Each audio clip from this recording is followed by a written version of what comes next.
And this is real as it gets. It don't get no realer. This is real as it gets. I'ma put my heart in this shit. All right. It's P1 Real TV. We got a special guest here today. Let them know who you is, bro. Man, Trillie Montana, Money First Reloaded from Springfield, Tennessee. I know you've been in the game for a long time. Since I met you, you was rapping. And that was back in the day. You was probably 12, 13. But I want to know, like, was you doing music before that, before I met you? Where did your talent come from? You worked hard, or how did it come about? I really picked up music from around my area. You know who Western Studios is. I picked it up from them. But my cousin Jimmy, you know Jimmy, everybody know who Jimmy is. I really learned a lot from Jimmy. I just always been working on it. First nigga wasn't really trying to go nowhere with it. Nigga was just in the studio rapping. And you know, by you putting in the work, you eventually come up on some songs with some big people, especially in this area. You know what I'm saying? Nashville and surrounding cities. You know, and one of them off top is the song with 615 Exclusive, which he's making noise in the R&B area. So how did that come about for you and him to be able to come together and make the song y'all did?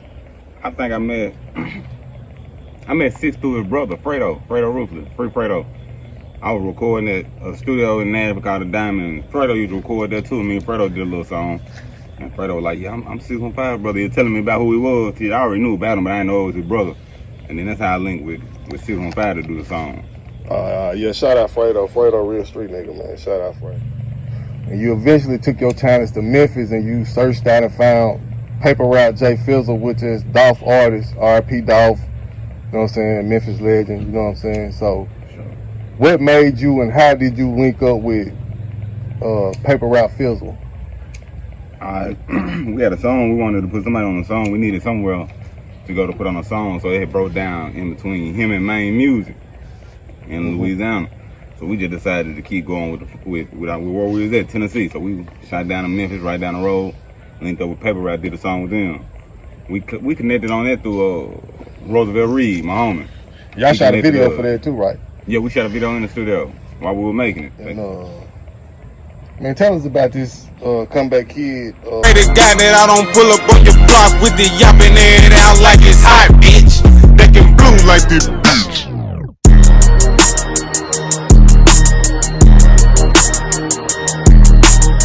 You know, this that shit where if you walking how you talking, you talking how you talking.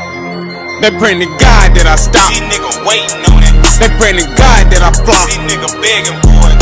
Bitch, you better pray to God that I don't pull up on your block with the yapping head out like it's hot, bitch.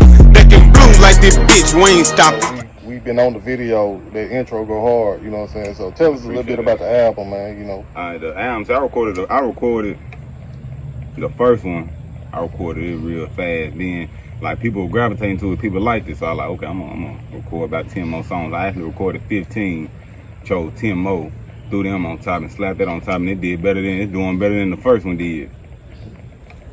And you know, we see you put a lot of feelings and heart and thought in your songs, because you know, you got that one song, that Feelings. You know what I'm saying? I just think you got a video to that. We was watching that, you know what I'm saying? And you put a lot into that, you know what I'm saying? And we liked it. It's hard, you know what I'm saying? So, you know, how you able to take your daily living, daily routines and put them in your songs? Man, music. In your heart, you know. Music, it just depends on how you using music. Music coming about different things. We shooting an interview. Nah, it's just daily.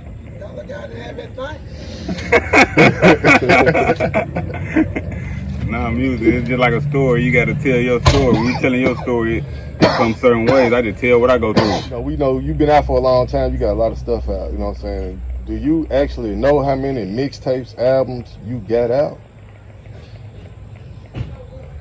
Man, I'm gonna say that we can find maybe 4 or 5 that we can find, but I'm probably gonna put out about 10 mixtapes, you know. But a lot of this came from before I really see it, when I was just rapping, you feel me, just putting out shit for people around me to hear. Speaking of the no violence, you know, we know Fast Ed, you know, we're gonna introduce your partner, man, because a lot of people, you know, we see him in the videos and we see him a lot behind the scenes. So we just gonna introduce, you know what I'm saying? Let them know who your partner is. Well, let them know who you is. Tell them what you want to know. Man.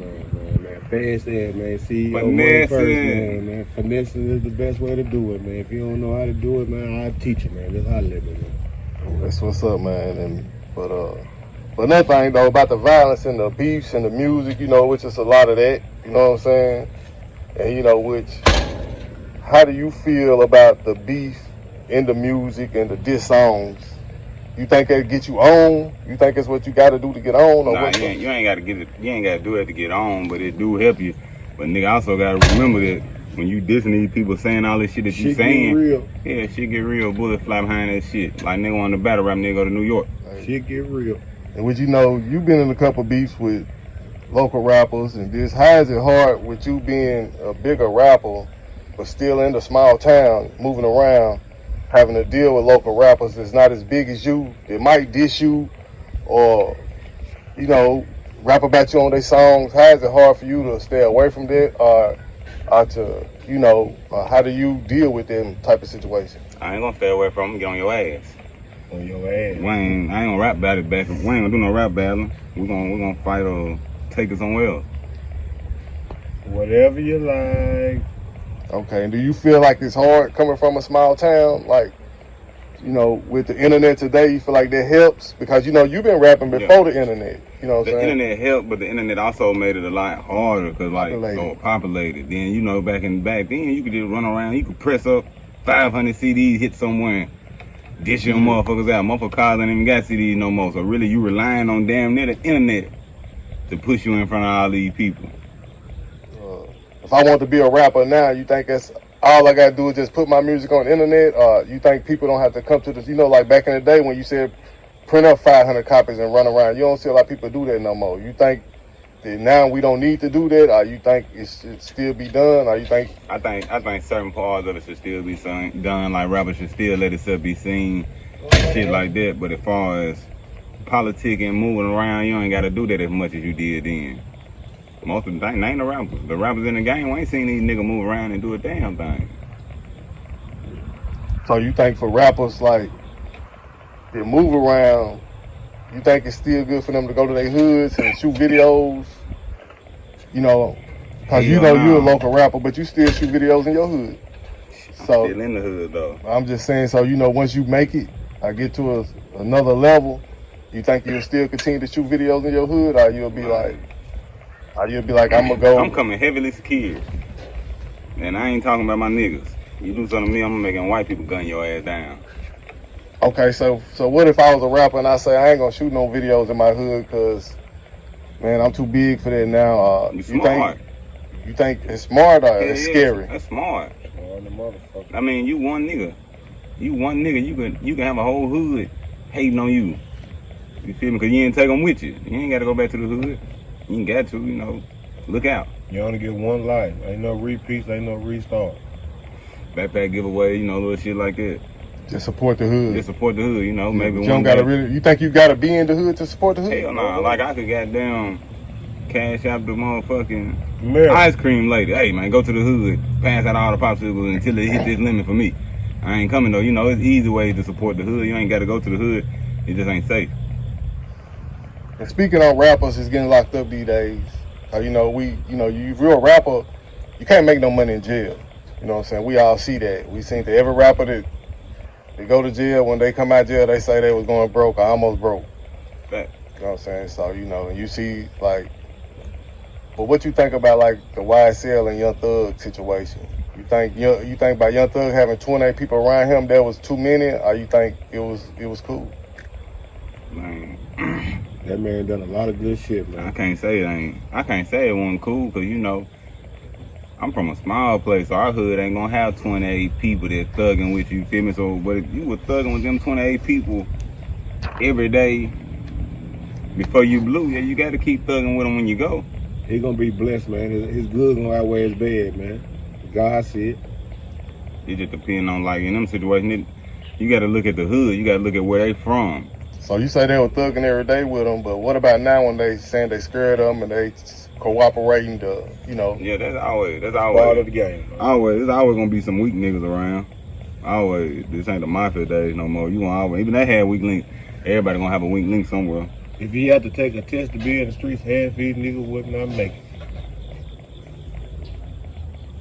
What about Mystical, man, and his new charges? He raping them hoes. You think that's cool? You know, Hell no. you think he should? I mean, what you think is? Well, what would you think with a man with all that money and all that power and all that fame? You know, you think he would have to do something like that to a woman? Man, some niggas just be weird like that. Some niggas just be weird. They just do weird shit and be weird.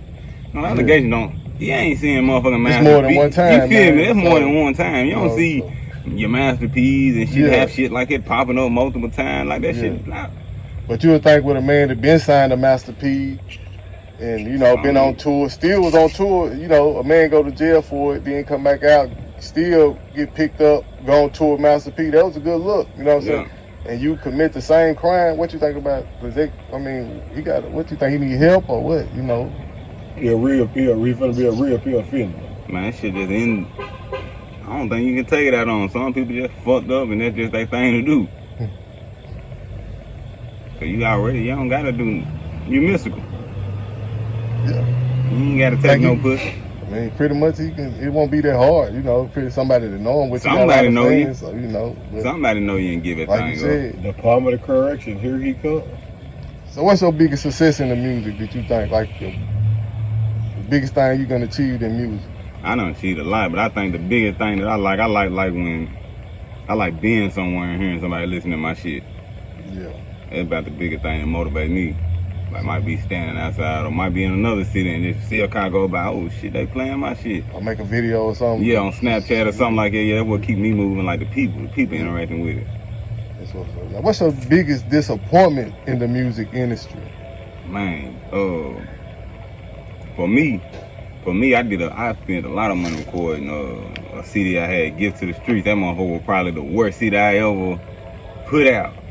And right there, that had me like, God damn, I put all that money behind that motherfucking CD and it didn't do nothing. Then CDs don't put nothing behind us. You know, that's about it. I think that'd be the biggest point. Artists want this shit to go to this level and it don't. So are you pushing a label? You independent? Are you by yourself or what? Yeah, we the label. Money First Reloaded, we the label. We'll take some shit if the shit right. We got a couple people reaching out. Them contracts they don't hold up. We can't just sign anything. They want to take your artist creativity away. And they don't want to open up certain doors that you need open that you can't open on your own. I don't need nobody to get on my back. I need to get on yours a little bit. You know, you think it's just like NBA YoungBoy, he just signed for $60 million, they say. You know, we don't know if it's true or not, but we just gonna speak and say, for artists as big as NBA YoungBoy, you think a $60 million deal is good? Because some people was like, they still want to sign for it. They were like, you know, this thing about it, like when we be getting into that, we don't know what they financial abilities really be. Now I'm gonna say this, if YoungBoy was already 10 mil up, not even 60 mil, just 10 mil up, fuck that 60 mil, you gonna make that independent for sure.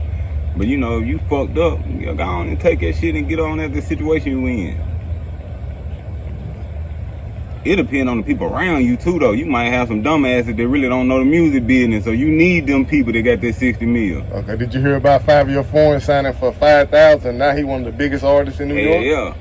So what you think about that? You think that by him taking it was his, you think like they say, where would you rather go, to the mill with Jay-Z, or would you take the $500,000? Like 5-year foreign, you know, he kind of like took the Jay-Z thing because he signed with Mace. So what you think about that? You think you would have turned down the $5,000? See, like, I ain't gonna lie to you. Or you like would have signed with him just because it was Mace? Yeah, because I'm with him though. Like me personally, that type of deal I would want to sign. I don't want to sign no. Cause I think I got the mind power to run my own label. When I get there, I don't need you. Like I would rather just sign something small that I can pay you back small, and you open the little door that I need open. Yeah, like Mace did. Just like Mace did for him. You feel me? Cause he ain't got to pay Mace nothing back. $5,000. He paid that back first show. So you rather be taught how to catch a fish than somebody feed you fish? For sure. For sure. Okay, that's like I record myself, mix and master. I don't do nothing. Too, like with you being all hands on in music, like what all do you do since you say you independent? So what all do you push out? Or do you got help, or what all you push out? Like, do you do your beats? You do your recording? What you do? I just record, mix them out. I don't do no beats. I have an input on my video, like me and my video guy, Melino, we sit down and put the video together. But I'll be like, man, I don't like this shit, don't do it. He'll be like, man, I like this right here. You know, we put together the video, but besides that, now we doing everything independent. I might call Ed and hit him up and be like, hey, man, I need you to do this for me this week so I can make this happen, you feel me? Anyway, go like that. Okay, you know, what you been in the music industry, I know you've been around. Like I said, you got a lot of features with some big artists. Is there anybody else that you have met that you would want to do a song with, that you just couldn't get it done at that time, but you'd be like, man, when the time right, I'm gonna link back up with them? Man, this shit crazy. Key Glock, Daddy-O really wanted Key Glock on the song. I said face to face with Daddy-O. You feel me? We was in the studio. Key Glock was there. Key Glock was really kind of shy. It was before. It was probably around the time when Racks on Racks hit. I bought us some Racks today. And when that shit first came out, so we really thought to link and do some shit with Key Glock, but we had to shoot back down this way. Is there anybody else, or just Key Glock really the main one? Nah, we met Key Glock. I was in Texas. I met Jay the Youngin. I met a lot of people in Texas. I met NBA Youngboy brother 33. Man, there be plenty of people, but probably the really people that I done been around was the Paper Route.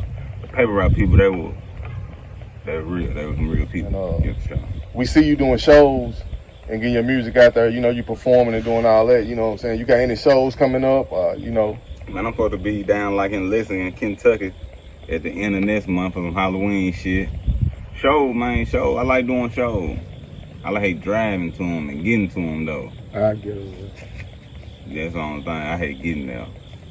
At this point right now in your career, and if you look back to when you first started, when you ever was first influenced to music, do you see yourself today like you are? Or how you know what I'm saying, how you look at yourself? You think you should have been further, or you Man, like, I've been goddamn blue by now, goddamn it. But you know, you expect high. You expect high. I'm moving like I look at my stats and be like, okay, yeah, we moving up. But yeah, you would always expect yourself to be bigger, because I got some songs that I think could have went. They should have been out of here. Feelings a song I feel like should have. Yeah, that Feelings. Trap Still Booming would have took us to the. I fucked that up though. That'd be another thing too. I done fucked up a lot of shit going to jail in the streets and shit like that. I done had plenty of things that were supposed to, and I'd kill it going to jail. Okay, like you said, when you going to jail, you know, it's hard for a person in and out of jail to stay focused. So did going to jail ever kill your music vibe, or it made you stronger, or how did it make you feel when you was in jail? Or you put that pain in your music? Nah, see, I ain't a person like that. I can't go to jail and write music like how a lot of people do that, and a lot of people make good music that way. I can't write a bar in jail. I guess because I ain't seeing nothing. I ain't seen none of these 4 walls and a bunch of niggas all day. You can't. Hell no. This is the part right here where we just ask you some random questions, and you just answer it will. Alright. Hot or cold? Hot. Vanilla or chocolate? Chocolate. Short or tall? Medium. Your wings, flats or drums? Drum. Chevy or Ford? Chevy. The Charger out of the Chrysler 300? Charger. Man, Trillie Montana, man, I'm fucking with P1. P1 Real TV, we gonna always fuck with them, real street nigga. You know, we gonna take it to the top. My album just dropped, Trillie Montana Comeback Kid. There's plenty more stuff on there. Go check it out. All right, appreciate that, man.